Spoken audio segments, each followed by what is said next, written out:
रहे थे हम क्षितिज। क्षितिज है 10th क्लास में और 12th में है सृजन। तो मैं आज आपको यहाँ पर 12th का पढ़ाऊंगी। कक्षा 12th की जो बुक है आपकी सृजन, ठीक है।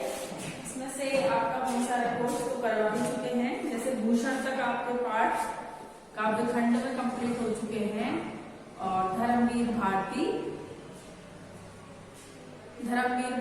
ठेले पर हिमालय भी आपका पूरा हो चुका है। उसके जो भी महत्वपूर्ण प्रश्न है वो तो मैं आपको होमवर्क के लिए भेज दूंगी। आज हम यहाँ पढ़ेंगे पाठ 6। किसका पढ़ेंगे?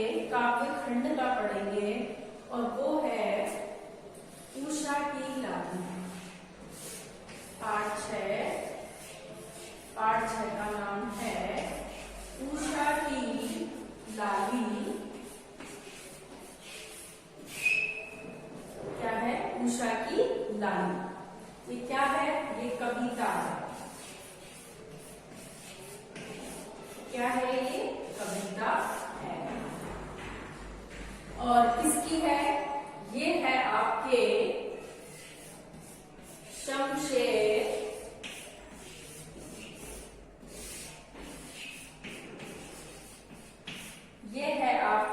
शमशेर बहादुर सिंह की। किसकी है?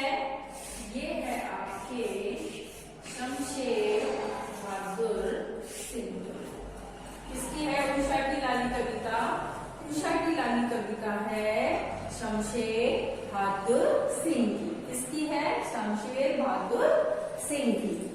अब पहले हम शमशेर बहादुर सिंह का परिचय पढ़ेंगे। पहले हम क्या पढ़ेंगे? पहले हम शमशेर बहादुर सिंह का परिचय पढ़ेंगे। देखिए, अब लिखते हैं परिचय। ठीक है, क्या पढ़ेंगे हम पढ़ेंगे परिचय। ठीक है, तो अब सबसे पहले लिखेंगे परिचय। किसका पढ़ रहे हैं? शमशेर बहादुर सिंह का। किसका पढ़ रहे हैं?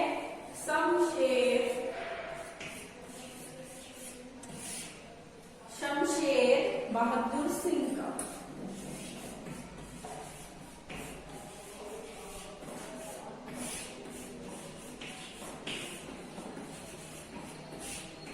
ठीक है, अब सबसे पहले हम देखते हैं शमशेर बहादुर सिंह का जन्म कहाँ हुआ, कब हुआ।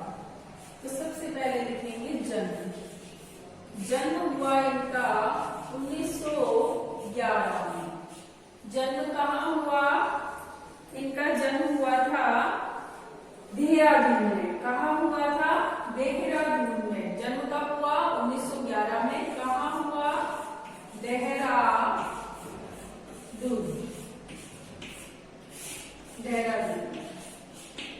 ठीक है, अब इसके बाद इनका क्या हुआ कि इनका जन्म हुआ 8-9 वर्ष की अवस्था में ही इनको चिरवियोग सहना पड़ा। अर्थात इनकी जो माता है वो गुजर गई थी।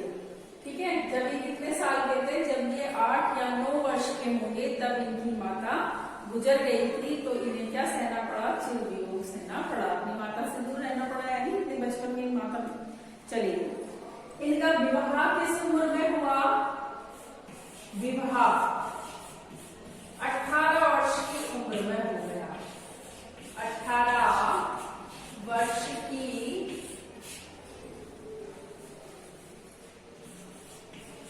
उम्र में हो गया। विवाह कब हुआ? विवाह हो गया 18 वर्ष की उम्र में। ठीक है, मगर 6 वर्ष साथ निभाकर पत्नी भी टीबी से चल गई।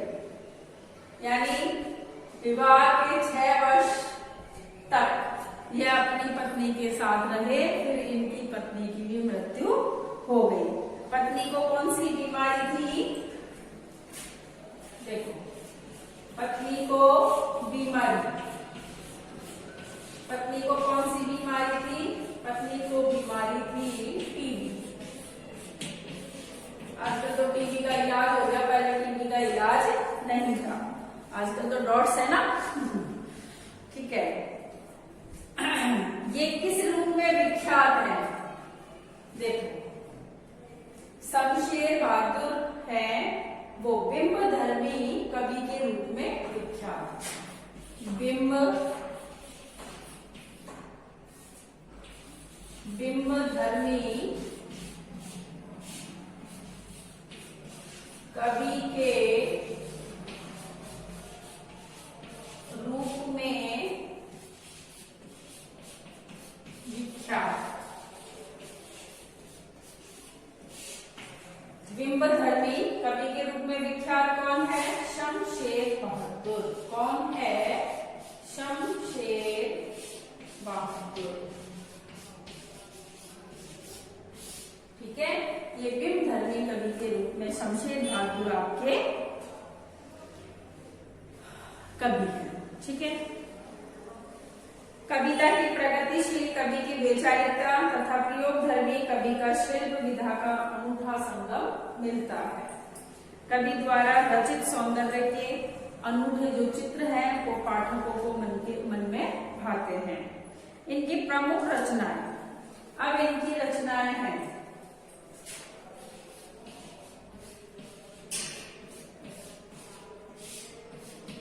ठीक है, इनकी रचनाओं में है कुछ कविताएं,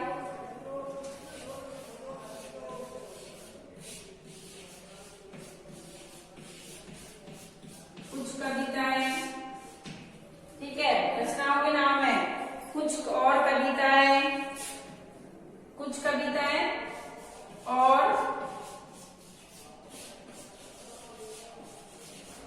कुछ कविताएं,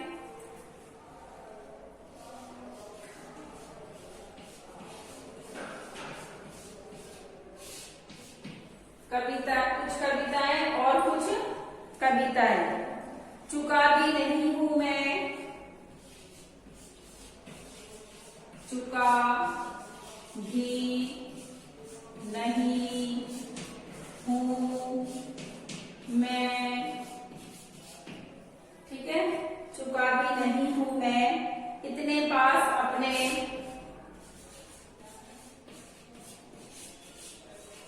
इतने पास अपने।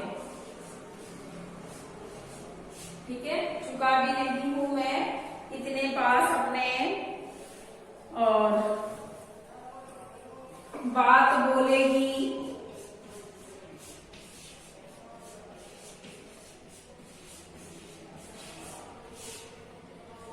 काल तुझसे होड़ है मेरी, काल तुझसे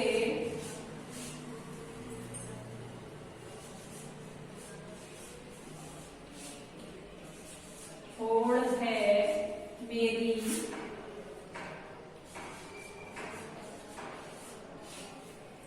ठीक है, ये इनकी क्या है? ये इनकी रचनाएं हैं। इन्होंने कौन से कोश का संपादन किया? देखो, कोश का संपादन,